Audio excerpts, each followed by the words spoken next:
নমস্কার, আমি সুমন্ত। আজকের দিনে প্রতিটা মানুষের কাছে একটা না একটা রোগ আছে। চলুন মানুষ ছেড়ে দিন, প্রতিটা পরিবারে আপনি কোনো না কোনো রোগীকে পাবেন। তার কাছে শুধুমাত্র ব্লাড প্রেশারের রোগী হতে পারে বা সুগারের রোগী হতে পারে। মানে যদিও ব্লাড প্রেশার আর সুগার যাদের থাকে তাদেরকে আজকাল আবার রোগী বলা হচ্ছে না, তাদেরকে বলা হয় ও তো মানুষের নিত্যদিনের সঙ্গী হয়ে গেছে।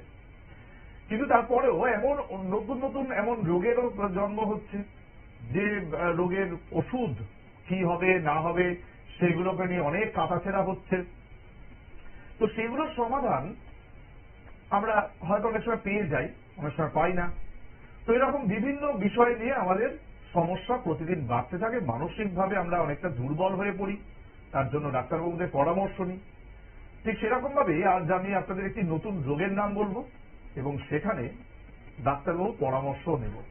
শুধু আমি নই, আমার সঙ্গে যোগ দেবেন আপনারাও, যারা টিভি প্রান্তে রয়েছেন তারা আজকের এই অনুষ্ঠানটা দেখে এই যে বিশেষ টক শো, যা অবশ্যই আপনাদেরকে একটা সুযোগ দেবে যে এই রোগটা সম্পর্কে জানা এবং তার সঙ্গে এই রোগের সঙ্গে যুঝতে গেলে আপনাদের কি কি করতে হবে সেটা আপনি জানতে পারবেন। MASLD রোগটার নাম নিশ্চয়ই আপনারা শোনেনি, এটা একটা রোগের নাম। কি তার সঙ্গে সমস্ত সংক্রান্ত সমস্ত কি কি জড়িয়ে রয়েছে গোটা বিষয়টি নিয়ে আমরা আজ আলোচনা করব। স্টুডিওতে আমার সঙ্গে রয়েছেন বিশিষ্ট চিকিৎসক, ILF হসপিটালের কনসালটেন্ট ফিজিশিয়ান ডায়াবেটিসের ডক্টর তাহিদুল ইসলাম। স্যার, আপনাকে স্বাগত নিউজ ভ্যানগার্ডে। নমস্কার। নমস্কার, অনেক অনেক ধন্যবাদ নিউজ ভ্যানগার্ড সুমন্তবাবু আপনাকে। তো আজকে যে টপিকটা নিয়ে আমরা আলোচনা করব এটা এখন একটা গ্লোবাল কনসার্ন। এটা পুরো বিশ্বের মধ্যে এই রোগটা অনেক বেশি পার্সেন্টেজ বেড়ে যাচ্ছে। তো বেসিক্যালি MSLD যদি আমি ফুল ফর্মে বলি, MSLD হলো আপনার metabolic dysfunction associated steatotic liver disease. মানে এটা একটা লিভারের সমস্যা। তো আমরা তো ফ্যাটি লিভার অনেক শুনেছি। তো ফ্যাটি লিভার থেকে আমরা আসলাম অ্যালকোহলিক লিভার ডিজিজ বা অ্যালকোহলিক ফ্যাটি লিভার ডিজিজ, এরপর আসলো নন অ্যালকোহলিক ফ্যাটি লিভার ডিজিজ। এমন ধরনের অনেকগুলো টার্মই এসেছে। তো এটা একটা একদম সম্পূর্ণ নতুন নাম, যেটাকে আমরা এখন গ্লোবাল একটা বার্নিং টপিক, বার্নিং ডিজিজ হিসেবে ধরে নিচ্ছি। সব জায়গায় এটা নিয়ে আলোচনা, সব জায়গায় এটা নিয়ে চর্চা। তো প্রথমত আমরা জেনে নিই যে স্টিটোটিক লিভার ডিজিজ বা ফ্যাটি লিভার ডিজিজ বা নন অ্যালকোহলিক ফ্যাটি লিভার ডিজিজটা কি। সাধারণত ফ্যাটি লিভার ডিজিজ বলতে আমরা ভাবি যে লিভারে ফ্যাট জমে আছে। তো এখন কতটুকু ফ্যাট জমলে এটাকে ডিজিজ হিসেবে বলা হবে। তো সেম এটার ডেফিনেশনে আছে বিভিন্ন গাইডলাইনে। গাইডলাইনগুলো আমি বলতে পারি যেমন American Association for study of liver disease বা AASLD, Indian National Association for study of liver disease বা European Association for study of liver disease. All guidelines say that if there is more than 5% fat in the liver, more than 5% fat লিভারে যদি deposit হয়, plus সাথে যদি আর কিছু risk factor থাকে যেমন insulin resistance, high TG, ওগুলোকে আমরা একসাথে নন অ্যালকোহলিক ফ্যাটি লিভার ডিজিজ বলি। মানে ওই রোগীটার কোনো অ্যালকোহল কনজাম্পশনের কোনো হিস্ট্রি নেই, বা যদি অ্যালকোহল কনজাম্পশন করেও থাকে খুব কম পরিমাণে। যেমন পুরুষদের ক্ষেত্রে লেস দেন 30 গ্রাম পার ডে, মহিলাদের ক্ষেত্রে লেস দেন 20 গ্রাম পার ডে। মিনিমাল অ্যামাউন্ট মাঝে মাঝে ড্রিঙ্ক করে। ওইসব রোগীদেরকে আমরা অ্যালকোহলিক লিভার ডিজিজ আমরা বলতে পারি না, যেহেতু তারা মাঝে মাঝে করে বা পরিমাণে অনেক কম। তো criteria for alcoholic liver disease বা অ্যালকোহল রিলেটেড লিভার নষ্ট হওয়াটা অনেক আরো বেশি কনজাম্পশন করতে লাগবে। তো এই যে নন অ্যালকোহলিক ফ্যাটি লিভার ডিজিজ গুলোতে দেখা যাচ্ছে আর একটা এন্টিটি নতুন। এটার মধ্যে আমরা 5টা রিস্ক ফ্যাক্টরকে আমরা অ্যাসোসিয়েট থাকলে, এর মধ্যে যে কোনো একটা যদি অ্যাসোসিয়েট থাকে তাহলে আমরা এটাকে মেটাবলিক অ্যাসোসিয়েটেড লিভার ডিজিজ বলি। এই 5টা ক্যাটেগরির মধ্যে একটা হলো আপনার ডায়াবেটিস বা pre diabetes, obesity, then hypertension, high triglyceride, low HDL বা low good lipid। এই 5টার মধ্যে যে কোনো একটা যদি অ্যাসোসিয়েটেড থাকে, পাশাপাশি more than 5% fat deposition in liver, then the term is considered as a MSLD। এবং এটা অনেক প্যানেলিস্ট ডিসকাশনের পরে বিভিন্ন কনফারেন্স, বিভিন্ন it shows that almost 56 countries থেকে 236 প্যানেলিস্ট ডিসকাশনের পরে among these participants or panelists, more than 70% panelists consider the MFLD is a good term, appropriate term, rather than MFLD.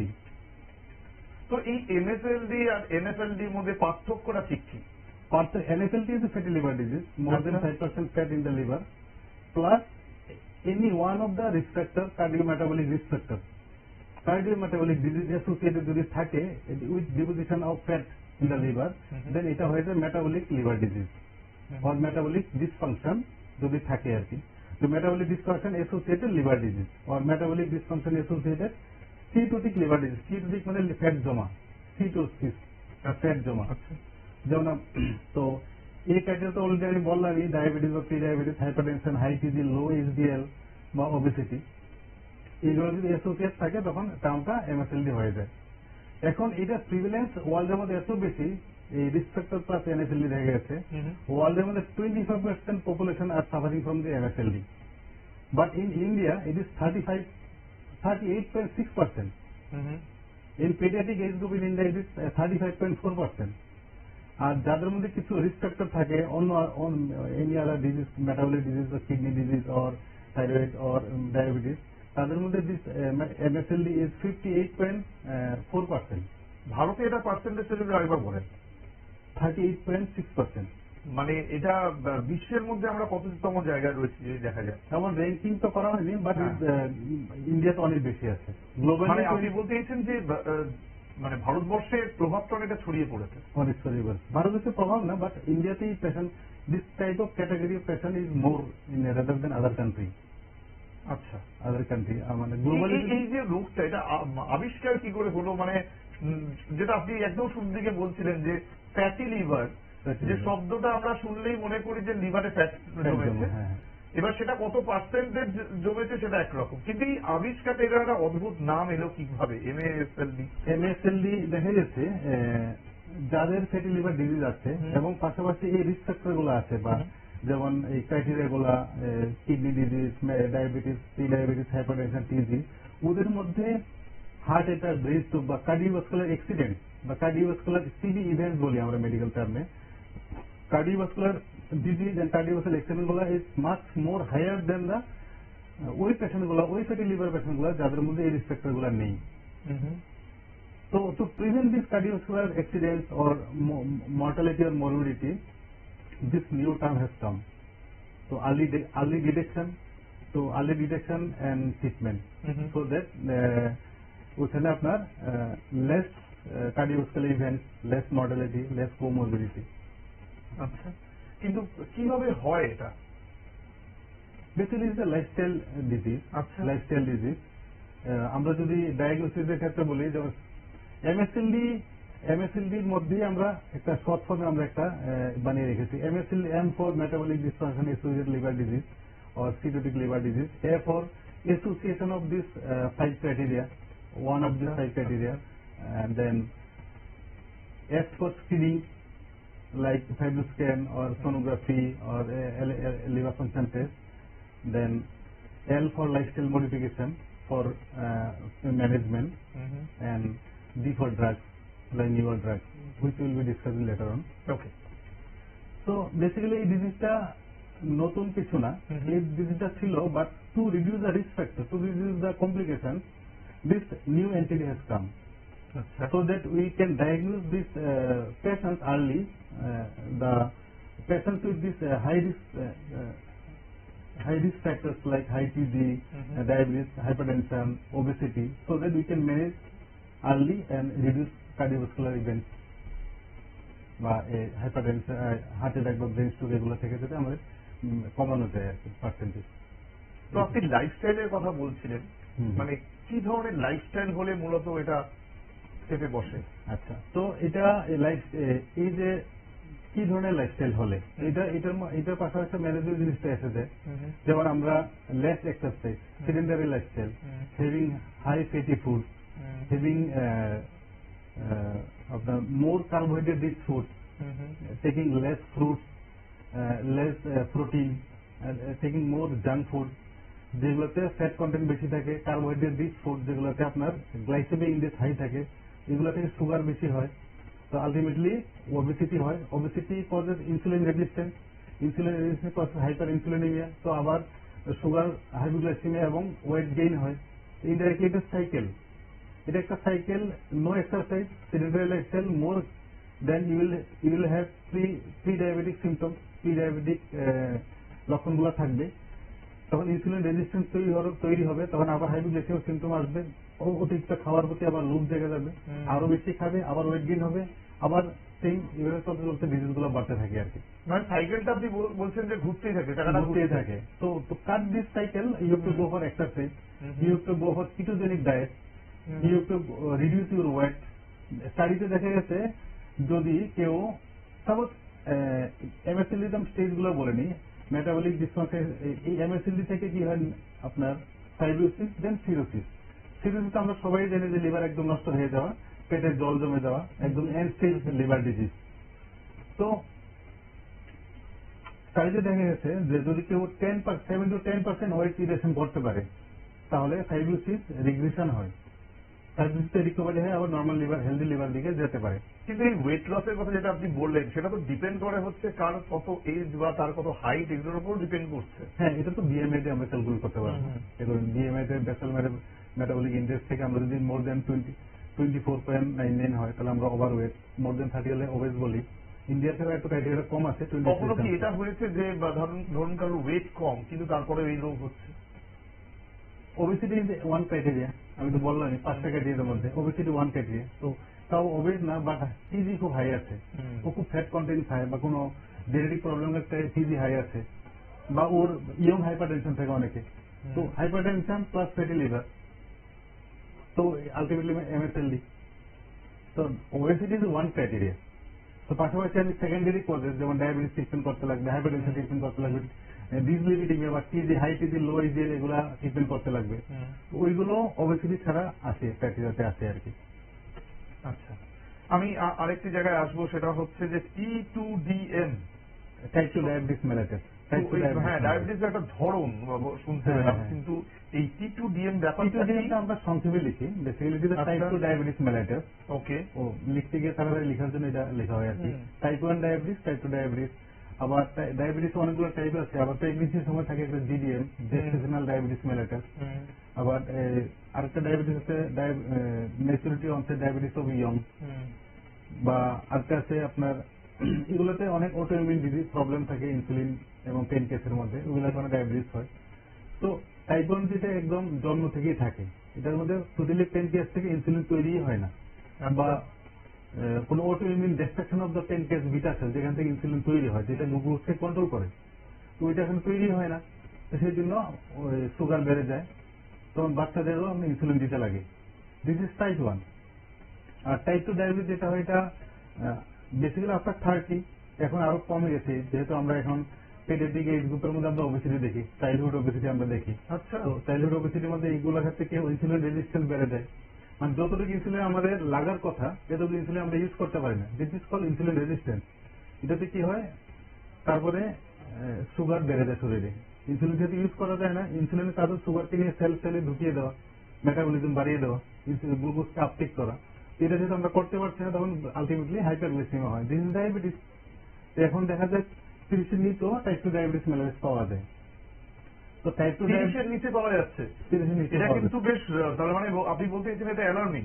যায়। মানে এটা অবশ্যই, মানে যারা এই মুহূর্তে আমাদের এই শোটা দেখছেন তাদের জন্য একটু জানিয়ে রাখি যে এই শোটা কিন্তু শুধুমাত্র যে আপনাদের বয়স হয়ে গেছে অনেক 40, 50, 60, 70 হয়ে গেছে তার জন্য আপনারা ভাবছেন, তা কিন্তু নয়।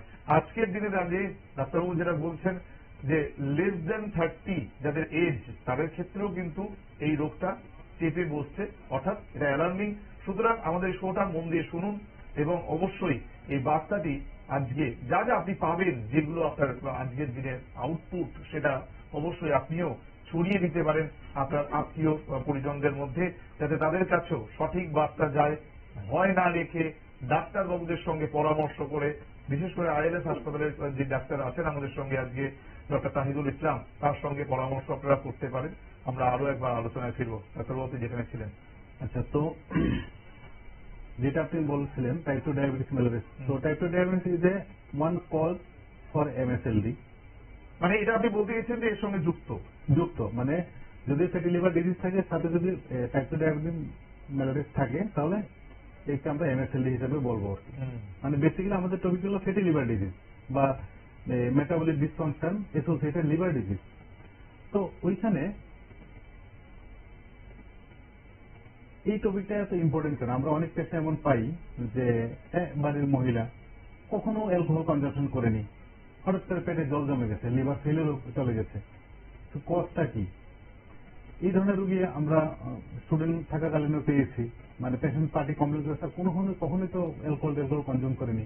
আর মহিলা মানুষ, ইভেন অনেক মুসলিম পেশেন্টদের মধ্যে আমরা দেখেছি, মানে মহিলাদের মধ্যে পেটে জল জমে গেছে, লিভার ফেলিওরে চলে গেছে।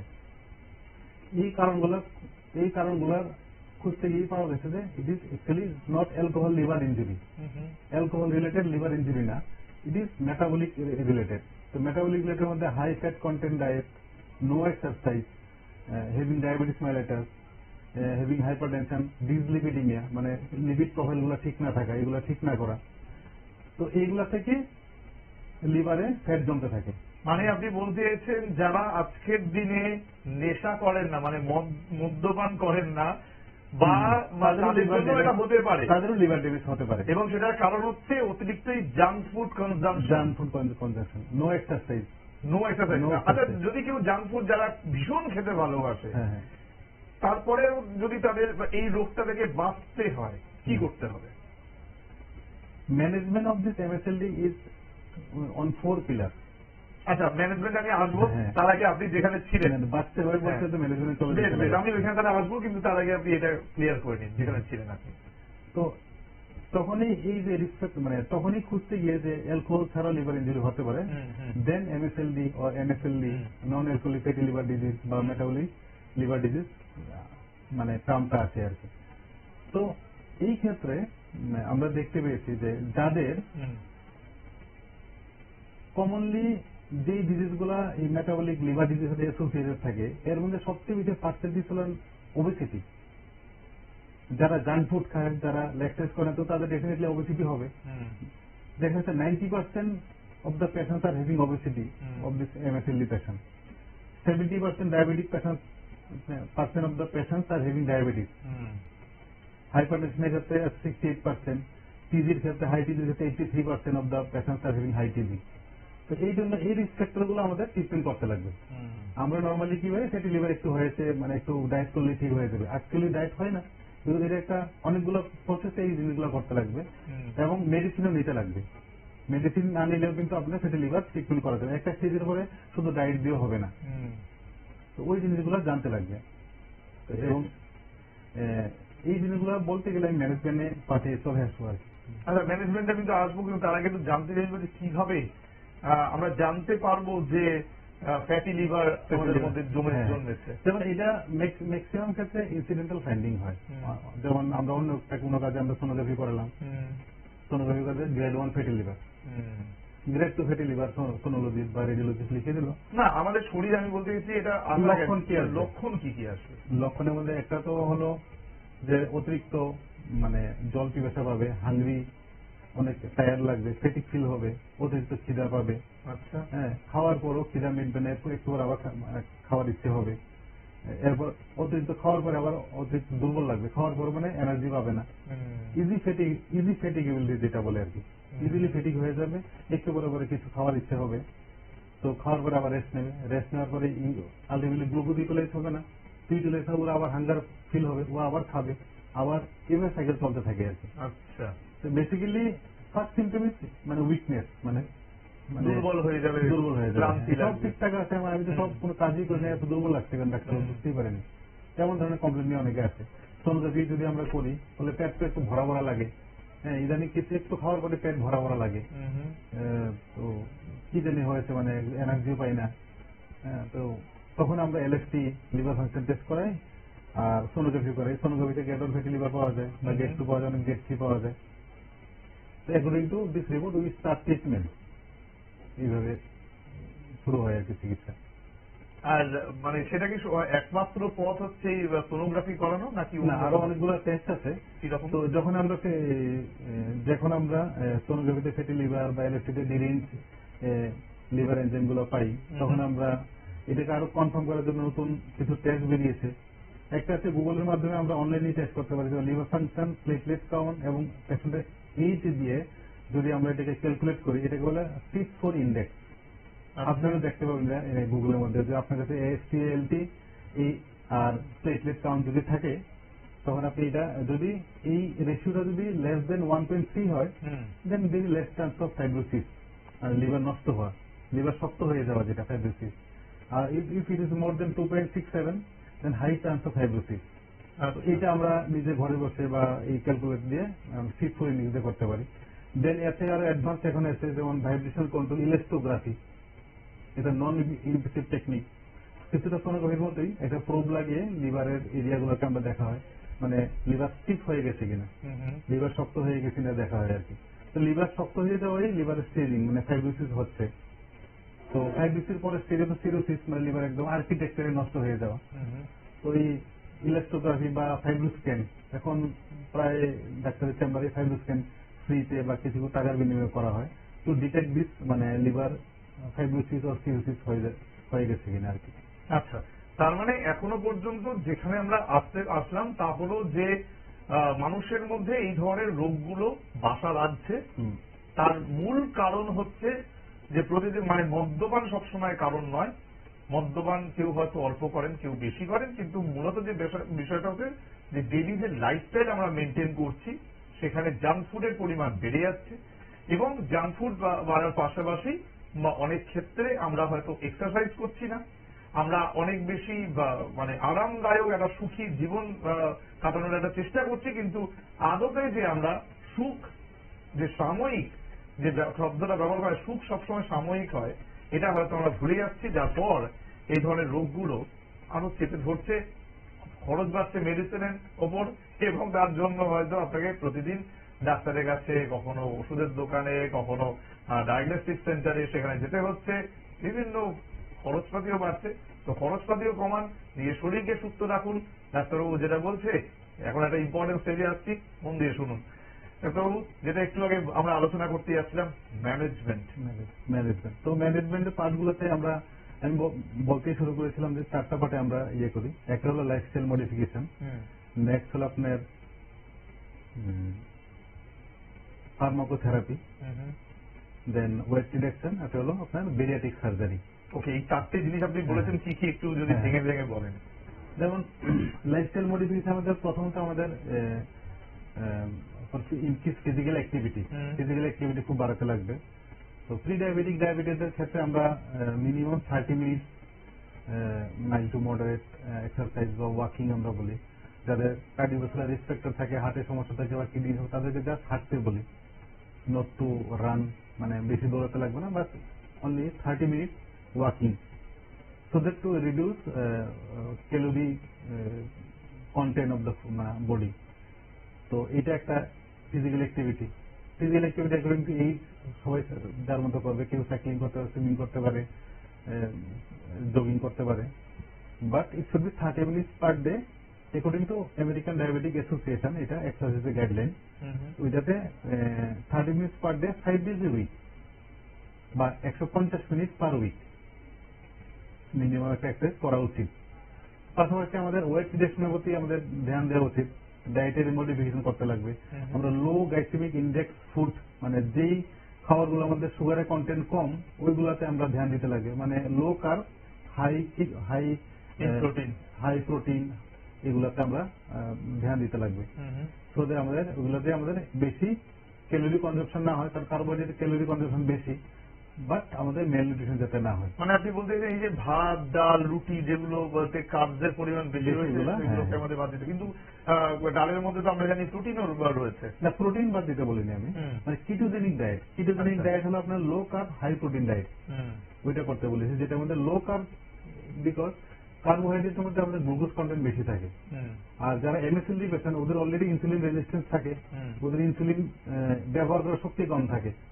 তো আমরা যদি ইনসুলিন কম ব্যবহার করতে পারি, উল্টা আমরা বাইরে থেকে বেশি গ্লুকোজ খাই, আলটিমেটলি আমাদের যে প্রি ডায়াবেটিক এই জিনিসটা বা ডায়াবেটিসটা আরো বেড়ে যাবে। তো ইনডাইরেক্টলি আমি আরো কমপ্লিকেশনে চলে যাব, মানে আরো বেশি লিভার ড্যামেজ বা আরো কমপ্লিকেশন গুলো বাড়তে থাকবে। বা সিভি ইভেন্ট গুলো বাড়তে থাকবে। এই জন্য আমরা low carb high protein diet আমরা করতে বলি, ফিজিক্যাল অ্যাক্টিভিটি বাড়াতে বলি। আমি কিন্তু বললেন বিভিন্ন গাইডলাইনে বলেছে যে কেউ যদি 10% ওয়েট রিডাকশন করতে পারে, তার যদি লিভার ফাইব্রোসিস হয়ে থাকে ইট রিগ্রেট, মানে আবার ঘুরে জায়গাতে যাওয়া শুরু হয়ে যায়। ওকে, তো weight reduction, exercise, diet modification is primary. তো এইগুলো দিয়ে যদি না হয়, এগুলো দিয়ে হচ্ছে না, কেউ ওয়েট রিডাকশন করতেই পারছে না, বা এগুলো করার পরও টেস্ট করে দেখা যাচ্ছে লিভার অলরেডি ফাইব্রোসিসের দিকে চলেই যাচ্ছে। ফাইব্রোসিসের অনেকগুলো স্টেজিং থাকে, তো ওইগুলা মানে ইমপ্রুভ হচ্ছে না, then we go for pharmacotherapy. আচ্ছা, বা ফার্মাকোথেরাপি। আর কিছু লোক তো থাকে অনেক বেশি ওভারওয়েট থাকে, অনেক বেশি ফ্যাট থাকে, ওদের বেরিয়াটিক সার্জারি ওরা করতেই লাগে। ওগুলো কিছু ক্রাইটেরিয়া থাকে সার্জারি, ওগুলা ডিটেলস আর অনেক বড় টপিক হয়ে যাবে। বেশ। তো surgery is another part, but আমরা মেডিকেল পার্ট গুলোতে থাকি। তো ডায়েট, এক্সারসাইজ, ডায়েট এবং ফার্মাকোথেরাপি। তো ফার্মাকোথেরাপিতে আমরা একসময় ভিটামিন ই, আর্থোডিক্সিকোলিক অ্যাসিড বা পাইগ্লিটাজোন, ম্যাটফরমিন এবং অনেকগুলো ড্রাগ আমরা ইউজ করতাম। তো ওই ড্রাগগুলোতে অনেকগুলো স্টাডি ছিল, কিছু কিছু স্টাডিতে বলছে মানে ফ্যাটি লিভারে কাজ করে, কিছু কিছু স্টাডিতে বলছে দেয়ার ইজ সাফিসিয়েন্ট ডাটা। এবং এখন রিসেন্টলি 2030 একটা drug, only the Indian molecule, ইন্ডিয়াতে এটা আবিষ্কার হয়েছে।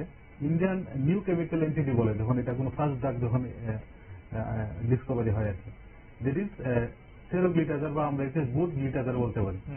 এটা এমন একটা মলিকুল যেটা আমাদের শরীরের দুইটা রিসেপ্টরের উপরে কাজ করে।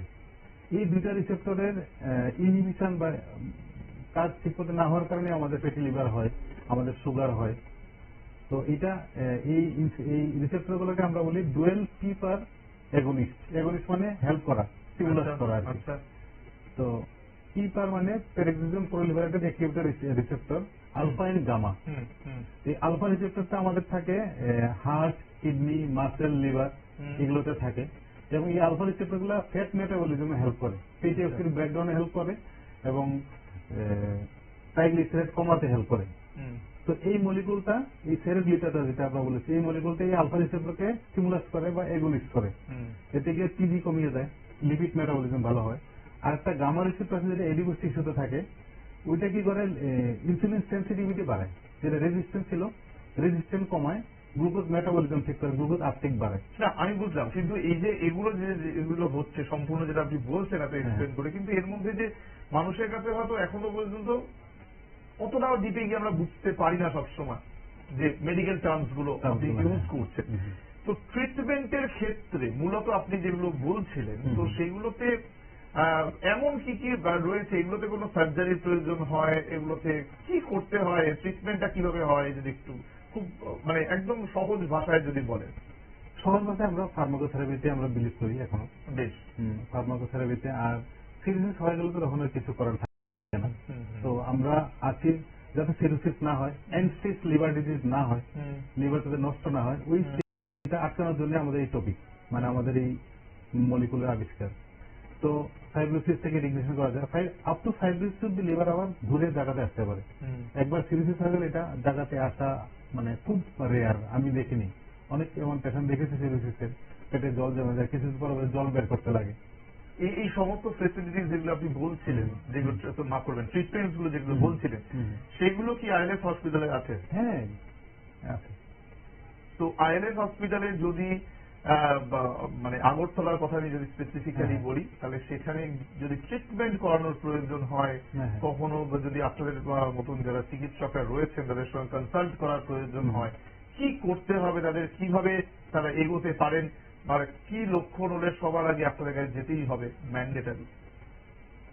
এখন যে ইন্টারন্যাশনাল যে বডিগুলো আছে, আমি যেগুলো বললাম, American Association of study of liver disease, European Association liver disease, বা International Association for liver disease, study of liver disease, ওদের মতে দ্য পেশেন্ট, ওই পেশেন্ট গুলাকে লিভার ফাইব্রোসিস বা লিভার সিরোসিস বা ফ্যাটি লিভার স্টেজিং গুলো জানার জন্য স্ক্রিনিং করানো উচিত ইনস্ট্যান্টলি। ওই রোগীগুলা যেগুলাতে আপনার ডায়াবেটিস আছে, তারপরে লিপিড প্রোফাইল করে দেখেছে টিজি হাই আছে, কোলেস্ট্রল হাই আছে, প্লাস ওবেসিটি আছে, বা মেটাবলিক সিনড্রোম বলে একটা টার্ম আছে, যেমন হাইপারটেনশন আছে, যাদের ওয়েট সার্কামফারেন্স অনেক বেশি, মেলদের ক্ষেত্রে মোর দেন 90, ফিমেলদের ক্ষেত্রে মোর দেন 80 সেন্টিমিটার। বা অনেক মেয়েদের পলিসিস্টিক ওভারিন সিনড্রোম থাকে, পিসিওডি অনেক কমন এখনকার দিনে মেয়েদের মধ্যে কমন। এই যে ডিজিজ গুলো যদি কারোর মধ্যে থাকে বা এই লক্ষণগুলো যদি থাকে, প্লাস ইভেন টেস্ট না করেও যদি মনে করে যে আমি সব ঠিকঠাক আছে, যেটা বললাম easy fatigability, then they should go for this kind test, diabetes আছে কিনা, ফ্যাটি লিভার আছে মানে ডিসলিপিডিমিয়া আছে কিনা। হ্যাঁ, তো এইগুলো করার পর যদি দেখে এই সমস্যাগুলো আছে, ডায়াবেটিস আছে বা প্রি ডায়াবেটিস আছে, তখন তাদের ওই যে স্ক্যানিং গুলো আমি বললাম, FIT-4 ইন্ডেক্স বা থাইরয়েড স্ক্যান বা সোনোগ্রাফি বা ইলাস্টোগ্রাফি, এগুলো করা যেতে পারে। এগুলা আমাদের এখানে আছে এবং ইমিডিয়েটলি গেলেই করানো যায়, সাজেস্ট করানো যায়। বেশ, অনেক ধন্যবাদ আপনাকে ডাক্তারবাবু আজকে আমাদের সঙ্গে অনুষ্ঠানে যোগ দেওয়ার জন্য। সুতরাং আজকের এই অনুষ্ঠান যারা শুনলেন, দেখলেন, নিশ্চয়ই অনেক ইনপুটস পেয়েছেন ডাক্তারবাবুর থেকে, এবং যেগুলো বলা হলো যে আপনি কিভাবে নিজেকে এই রোগ থেকে বাঁচাতে পারেন, সেইটার জন্য কি কি করতে হবে, কি খেতে হবে, কিভাবে আপনার লাইফস্টাইল মেনটেন করার প্রয়োজন রয়েছে, সবটাই আপনারা জানলেন। সুতরাং এটার উপর নজর রাখুন যাতে এই ধরনের রোগ থেকে আপনি বাঁচতে পারেন, এবং যদি তারপরেও মনে হচ্ছে যে না সমস্যা রয়েছে, সমস্যা অনেক বেড়ে গেছে, তাহলে তাদের জন্য বলবো আইএলএস হসপিটাল আগরতলা আপনাদের জন্য একমাত্র ডেস্টিনেশন হতে পারে। সুতরাং সেখানে যান, ট্রিটমেন্ট করান, কিন্তু সবার আগে কোনো ডাক্তারই নিজে থেকে করবেন না, এই অনুরোধটা আপনাদের কাছে থাকবে। যে কোনো রোগ যখন আমাদের শরীরে বাসা বাঁধে, তখন কিন্তু অনেক ক্ষেত্রে আমরা দেখি যে আমরা নিজেরা ডাক্তারি করতে যাই, একটা ওষুধ খেয়ে নিলাম, সেখান থেকে হয়তো বিশাল কিছু ঘটে যেতে পারে। তাই নিজের শরীরকে ঠিক রাখুন, সুস্থ থাকুন, কোনো অসুবিধা হলে আইএলএস হসপিটাল আগরতলায় যোগাযোগ করুন। ধন্যবাদ, নমস্কার।